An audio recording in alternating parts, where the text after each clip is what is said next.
Berangkatlah saya haji tahun 92, keluarlah koran waspada Medan, jamaah haji termuda dari Sumatera Utara, Abdul Somad. Jadi saya ini dari 92 udah viral. Pulang dari situ nggak ada satupun perempuan di kelas itu yang berani mendekat. Kenapa? Haji Abdul Somad. Dari rukun Yaman di Hajar Aswad, jadikan anakku solehah, maka insya Allah dikabulkan Allah. Ada gunanya amal-amal kita yang banyak ini kalau tidak mati dalam keadaan husnul khatimah. Jangan sampai setelah bapak ibu pulang, kalau gitu bagus, nggak usah umroh. Tidak ada perubahan sama sekali.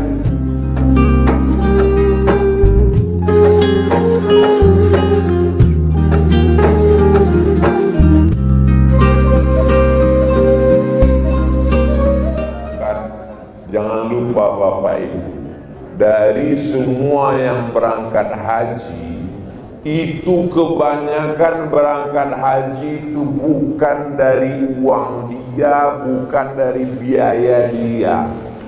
Biaya siapa? Biaya suaminya. Ada yang berangkat abidin atas biaya dinas. Ada yang mansur, halaman rumah kena gusur. Mohon maaf Pak Mansur.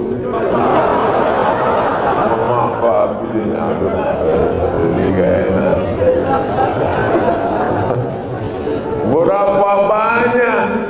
Jadi kalau ingatlah saat saya berangkat haji, saya tinggal di rumah orang tua angkat saya di Medan tahun 1992. Waktu itu saya kelas 2 SMP. Ibu bayangkanlah saya kelas 2 SMP, gimana imut-imutnya. Datanglah kakak saya. Kata kakak saya ini, kakak angkat saya, Mat, kami semua berangkat ini. Ayah berangkat, Umi berangkat, kakak berangkat, abang berangkat, semua berangkat. Berangkat kemana? Berangkat haji. Jadi kau gimana? Kau mau nggak haji? Maulah, saya bilang. Berangkatlah saya haji tahun 92, keluarlah koran waspada Medan, jamaah haji termuda dari Sumatera Utara, Abdul Somad. Jadi saya ini dari 92 udah viral.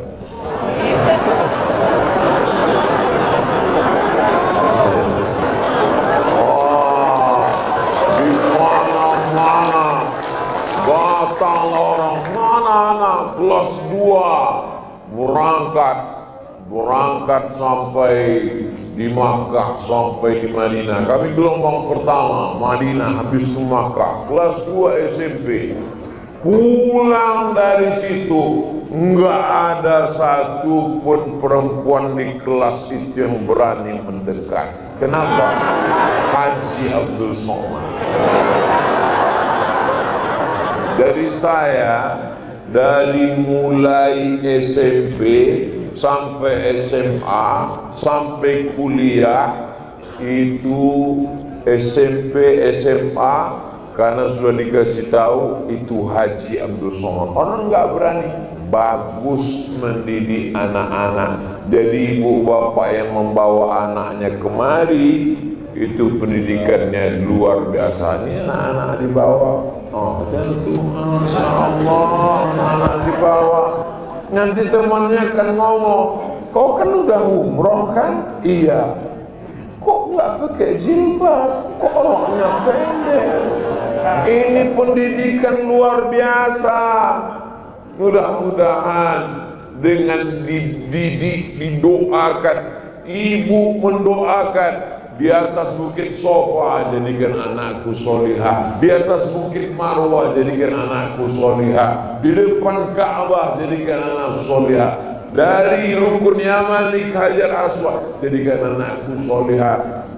Maka insya Allah dikabulkan Allah doa-doa. Tapi doa untuk saya jangan lupa. Doa untuk Ustaz apa? Satu saja, matikan Abdul Somad husnul khatimah. Semangat dewan.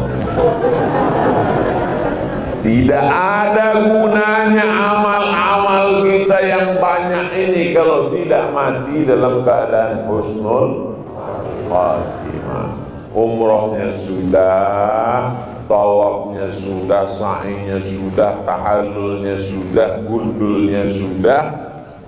Bagi bapak-bapak yang enggak gundul, enggak apa-apa, tetap dapat pahala. Tapi yang afdal gundul. Ada sebagian yang enggak mau gundul. Bapak kenapa enggak gundul?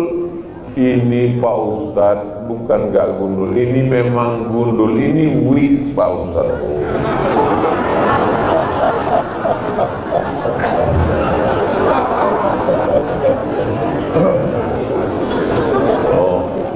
Allahumma ighfir lil muhalliqin, kata Nabi, ampuni yang gundul ya Allah. Lalu sahabat bertanya, bagaimana dengan yang motong pendek?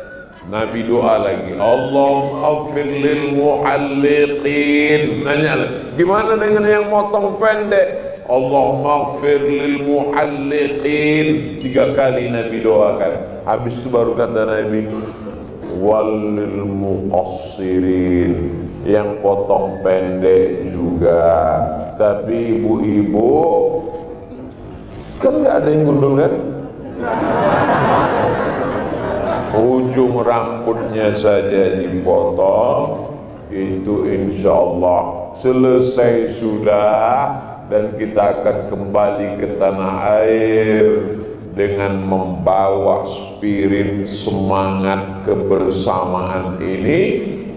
Orang beriman tidak mau masuk surga sendiri, dia mau berjamaah. Waktu umroh ngajak-ngajak, waktu tawaf ngajak-ngajak, waktu tabligh akbar ngajak-ngajak, waktu ke masjid ngajak-ngajak, pas makan sendirian.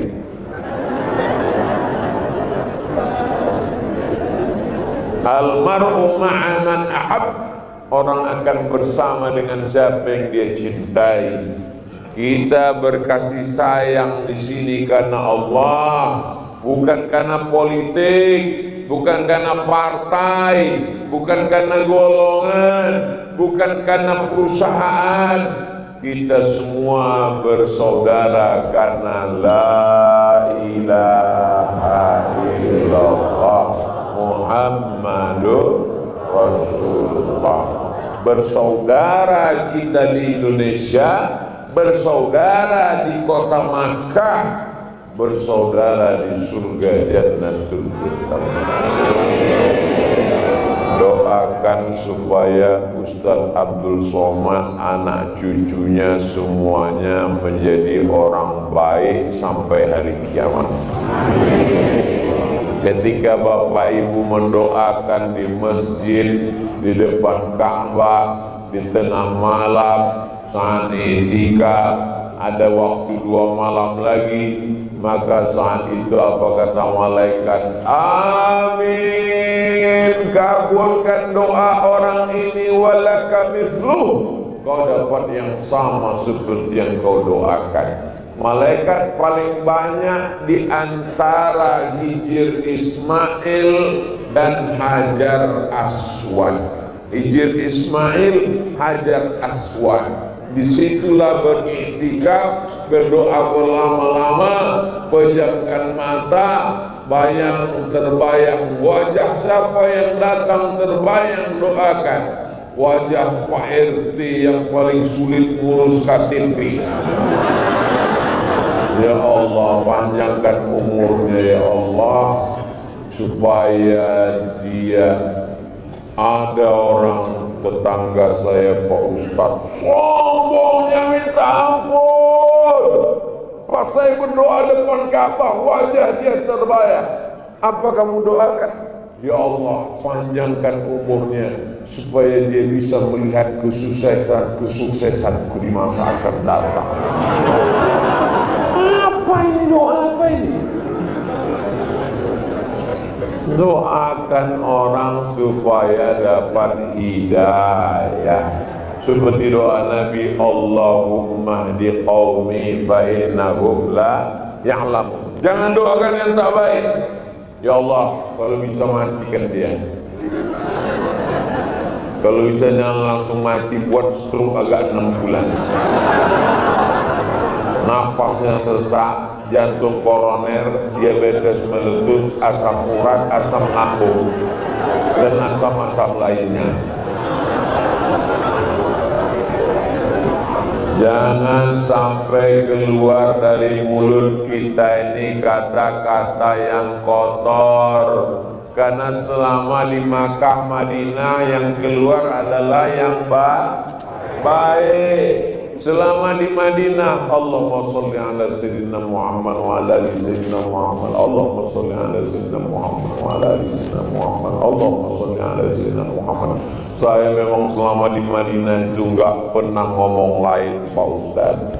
Sampai akhirnya saya berhenti gara-gara teman di sebelah. Kenapa? Dia nanya, harga syariat berapa? Sana 5 rial. Allahumma sholli ala sayyidina Muhammad. Sampai di Makkah, maka saya cuma bertasbih subhanallah walhamdulillah wala ilah. Walaupun mau ngejar target 1000, ada yang mau ngejar target tasbihnya 10.000, tapi jangan sampai bunyinya berubah, tetap makharijul hurufnya dijaga. Subhanallah walhamdulillah wala ilaha illallah wallahu akbar. Subhanallah walhamdulillah. Ini banyak karena ingin ngejar target 10.000, jadi bunyinya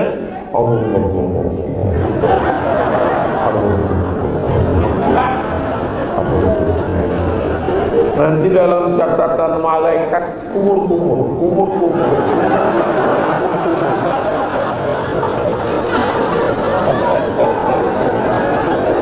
Ada orang berzikir ini gak penting banyak, yang penting tepat.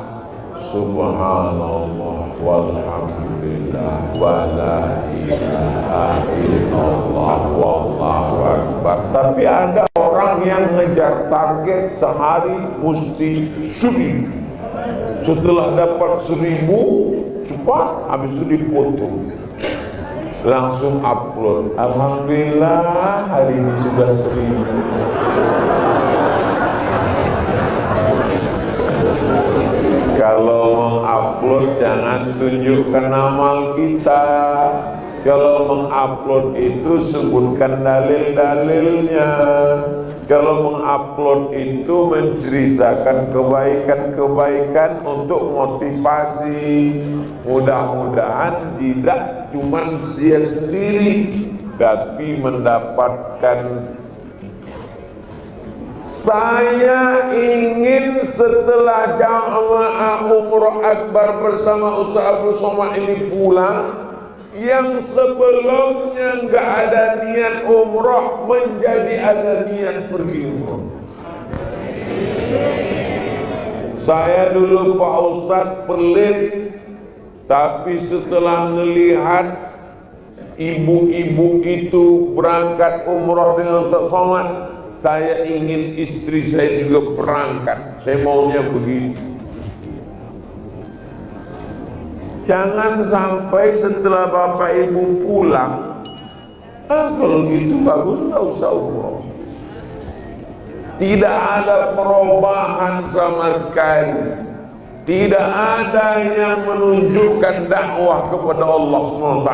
Dakwah bukan tabligh akbar. Dakwah bukan cuma ceramah. Dakwah adalah dengan perbuatan kita mengajak orang ke jalan Allah, jilbabnya panjang, bajunya panjang, ngomongnya baik, membaca Quran. Ibu-ibu makin semangat pengajian-pengajian di kantor, di rumah, di lingkungannya, insyaallah.